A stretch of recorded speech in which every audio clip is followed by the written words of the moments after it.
Vamos então a mais uma aula do nosso curso de Física para o Enem Vestibular e nesta aula nós vamos aprender sobre a ótica geométrica. Bom, a ótica ela pode ser dividida em duas partes. A ótica pode ser a parte geométrica, que estuda apenas a propagação da luz, sem se preocupar com um modelo teórico para o que a luz é, sobre a natureza da luz.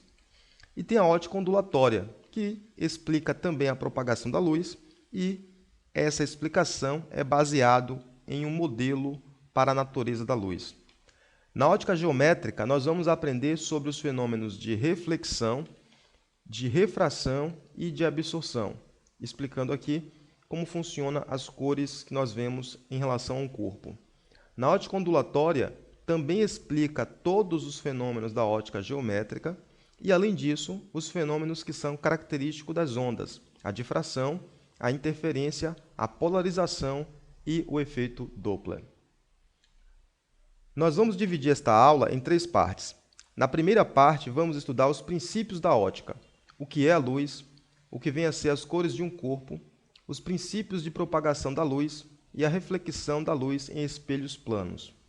Na segunda parte, vamos estudar os espelhos esféricos, a reflexão da luz em espelhos côncavos e convexos, a formação de imagens nestes espelhos e o referencial de Gauss, que é um estudo analítico, como calcular a posição da imagem formada, sabendo a posição do objeto em relação a um espelho.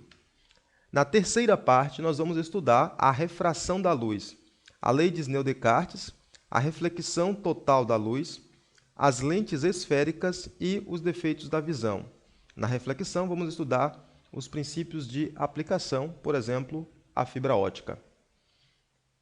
E então, nós vamos começar rapidamente falando sobre o que vem a ser a luz.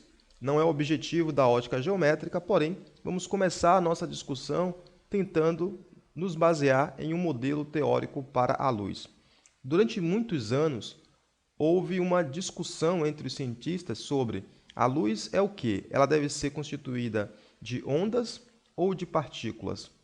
Este longo debate levou séculos, até que no século XIX se estabeleceu a luz como sendo constituída de ondas, ondas eletromagnéticas. Porém, no início do século XX, voltou a discussão e hoje nós consideramos que a luz tem um comportamento dual. Tem hora que a luz se comporta como onda, tem hora que a luz se comporta como partícula. Eu discuto isso mais detalhadamente em nossa aula sobre física moderna. Nós vamos basear nossa discussão aqui, algumas vezes, mostrando a luz se propagando como se fossem feixes de partículas e outras vezes como a luz estivesse se propagando como onda. Do ponto de vista clássico, a gente pode interpretar a luz como sendo constituída de ondas eletromagnéticas. Como assim? Vamos usar aqui mais uma animação do FET Simulações em Física e vamos então tentar, baseado nisso, discutir o modelo clássico para a luz. Vamos imaginar então que a gente tem uma antena metálica. Essa antena é constituída de milhares de elétrons e você pode submeter essa antena a uma diferença de potencial alternada. Se você fizer isso, o elétron começa então a oscilar. Essa oscilação vai produzir no espaço um campo elétrico variável. Esse campo elétrico variável vai produzir um campo magnético também variável. E esta propagação de um campo elétrico e de um campo magnético através do espaço é o que nós chamamos de onda eletromagnética. Então, as ondas de rádio são apenas um dos tipos das ondas eletromagnéticas. A luz é um outro tipo de onda eletromagnética, onde a variação de um tipo para o outro está apenas relacionado com a frequência de oscilação. Se você aumenta a frequência de oscilação, o elétron começa a oscilar mais rápido, o comprimento de onda diminui. E diminuindo, muda qual é o tipo de onda eletromagnética que a gente está considerando. Por exemplo, voltando aqui para o nosso slide, nós temos aqui o espectro da luz.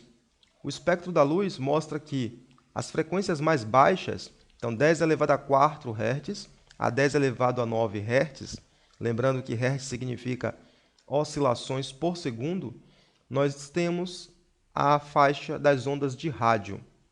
Entre 10 elevado a 9 Hz e 10 elevado a 11, nós temos a faixa dos micro-ondas.